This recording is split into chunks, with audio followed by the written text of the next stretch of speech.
Everyone, how's it going?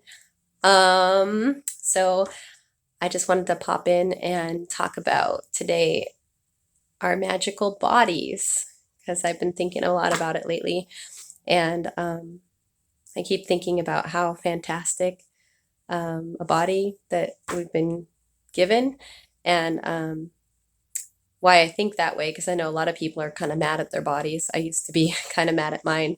I thought my body was letting me down, and there's all these things happening that I didn't understand. And um, I was told that, you know, that's the way it was going to be. But our bodies for years and years quite often take care of us. I mean, some people are born with things. But for me, I did okay. I think for a while, it definitely wasn't as bad as it got when I was younger.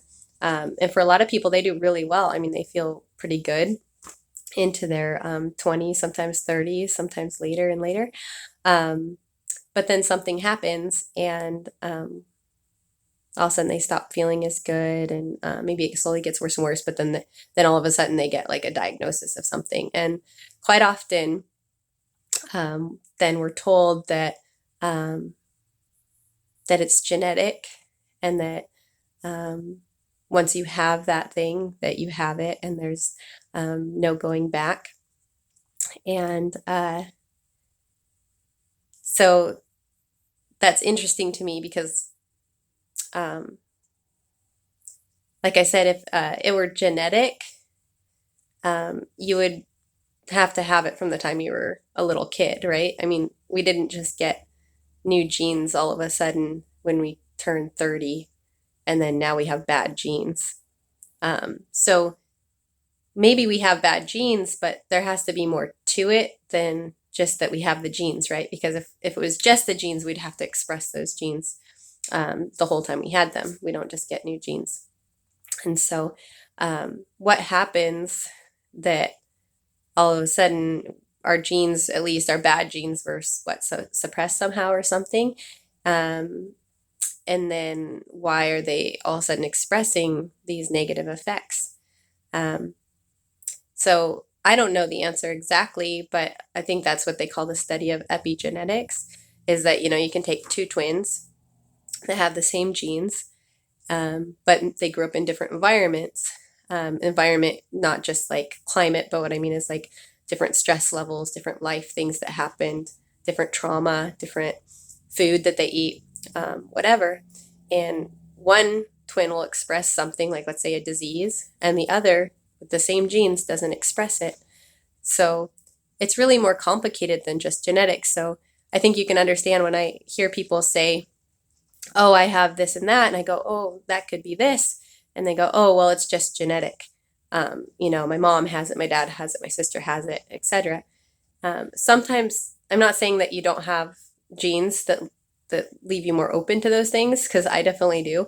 Um, but it doesn't mean those genes have to express just because they're expressing for somebody else. And at least that's my perspective at this point. Let me look at my notes so I make sure I'm not meandering too far.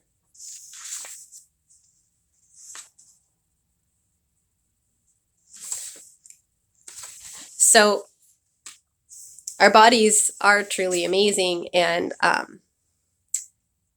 they basically are fighting infections all the time, fighting off cancer, healing us without us asking. We breathe without thinking about it. Our organs work and clean, our blood, and our bodies do all these amazing things.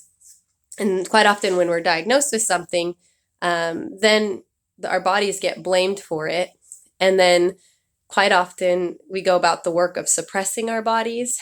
By using steroids or by taking medications. And basically, those are just dampening our body's responses to different things because, like in the case of our immune system, let's say, we have an autoimmune disease, it might be attacking some piece of our body. So the goal then is usually is to suppress the body. And we kind of treat our bodies like our bodies just being really dumb and doing something it shouldn't be, and then we're trying to make it do the right thing. Um, which in some cases does help a bit, because it does help suppress like the pain or the symptom. But my thinking at this point is that the body knew how to keep you in balance for a while, even with the genes you had. So what happened that changed that? And then instead of suppressing the body, how about we support the body and maybe change the environment that our body is in? So maybe it could get back to that balance that it had before. I know in my case, they say autoimmune diseases, once you have it, you have it. And officially that will always be the case.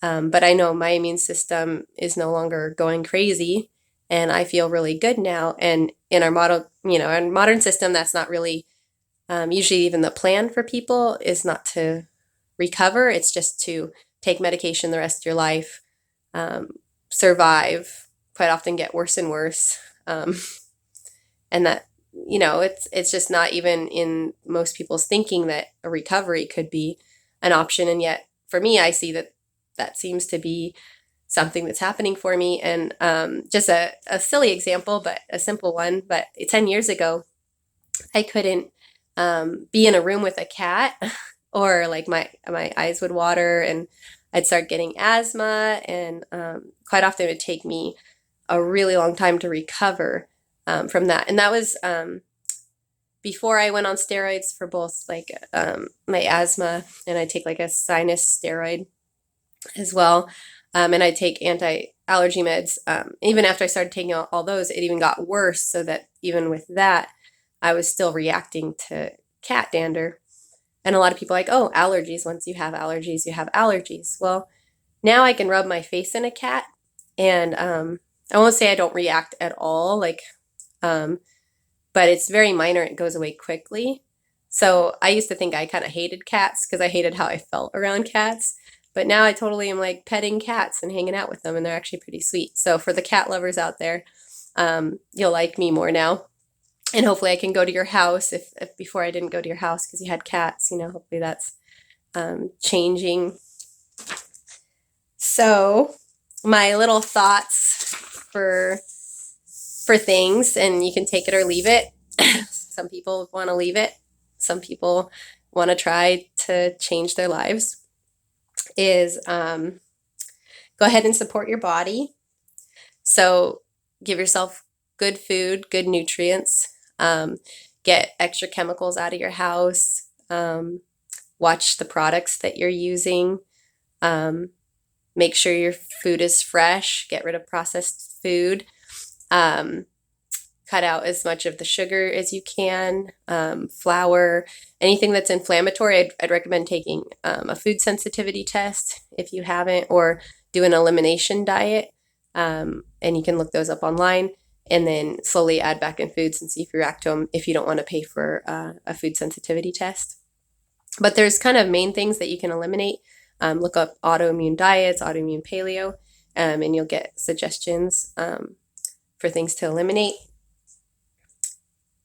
And of course, you'll want to also, if you have a really stressful life, you might want to think about if that has to stay that way, and if it does stay that way, what that might mean to your health.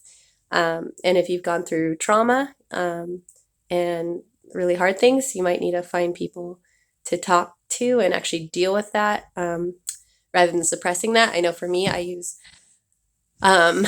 food as a suppressant for emotion and pain, and it's still a work in progress, but learning other ways of coping with that has been a huge blessing to my life. And I'm not only healing, one piece of my body, like my thyroid, my autoimmune thyroid issue, or my allergies to cats, but my whole body is healing, and I keep feeling better and better, both physically and mentally.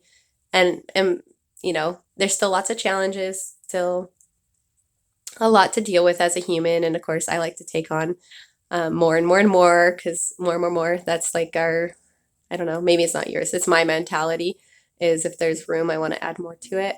And sometimes we need to take more time for prayer and meditation and to find peace and friendship and actually enjoy our food with other people. So, anyways, that's my blurb. I hope you guys have a great day, and I'll talk to you later. Bye.